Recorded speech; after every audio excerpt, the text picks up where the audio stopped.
Hello everyone, আমি দুদিন আগে একটা পোস্ট তোমাদেরকে শেয়ার করেছিলাম যে নিজেদের অরা ক্লিনিং করার জন্য। তো সেখানে ফার্স্ট পয়েন্ট ছিল একটা পাত্রের মধ্যে কিছুটা তেজপাতা, তার মধ্যে চন্দনের গুঁড়ো। আমি এই ধনুচের মধ্যে তেজপাতা নিয়ে নিয়েছি, তার মধ্যে দিয়ে দেব চন্দনের গুঁড়ো এবং একটুখানি কপুর।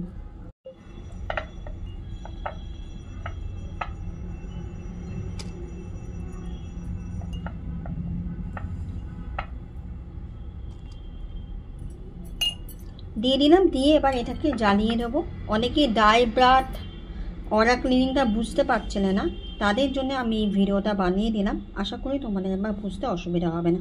এটাকে জ্বালিয়ে তারপরে তোমরা এর সামনে বসে তোমার অরাটাকে ক্লিন করতে পারবে। Thanks for watching and follow করো আমাকে।